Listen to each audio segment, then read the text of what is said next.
Football, a sport demanding both explosive sprints and enduring stamina, becomes a different beast at high altitudes. The air, thinner and holding less oxygen, presents a unique physiological challenge for athletes.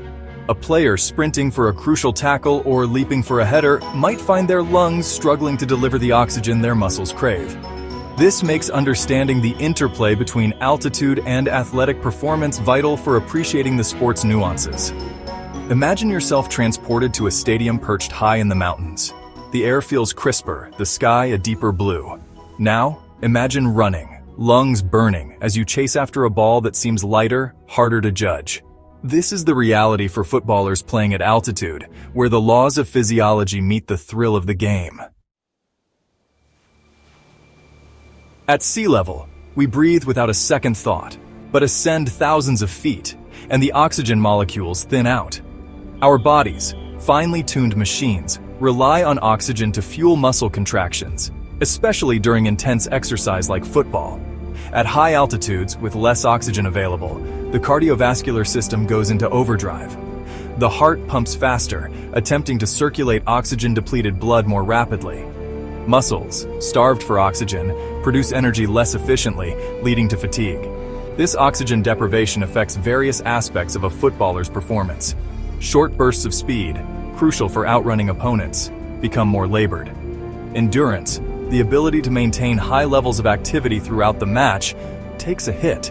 Even simple actions like passing and shooting require greater effort, potentially impacting precision and control. The impact of altitude on football is no theoretical concept. History is replete with examples. Bolivia's Estadio Hernando Siles, perched at a dizzying 3,637 meters above sea level in La Paz, is a notorious example. Visiting teams often struggle, their bodies ill-prepared for the thin air. Brazil, a footballing giant, once suffered a 2-0 defeat there, a testament to the leveling effect of altitude. The 2010 FIFA World Cup in South Africa, hosted at altitudes ranging from near sea level to 1,753 meters in Johannesburg, provided a fascinating case study. Matches played at higher altitudes saw a decrease in goals scored and an increase in draws, suggesting a more tactical, less physically demanding style of play. Section 4. Mind over mountain, the mental game at altitude. While the physical challenges of playing at altitude are undeniable, the mental aspect cannot be ignored. The fear of underperforming, the anxiety of breathlessness, the uncertainty of the unfamiliar, these factors can weigh heavily on a player's mind. Some thrive under pressure, using the challenge as motivation, while others crumble, their performance hampered by self-doubt.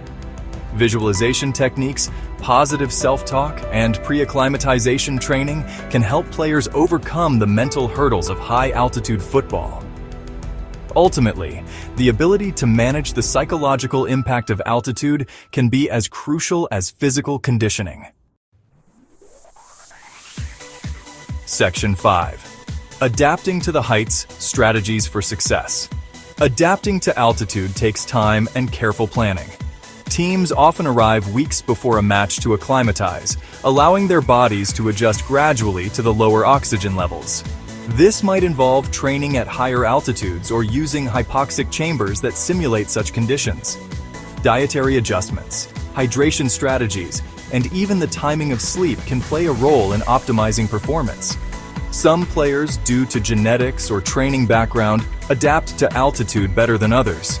Their bodies might be more efficient at utilizing oxygen or quicker at producing red blood cells, which carry oxygen throughout the body.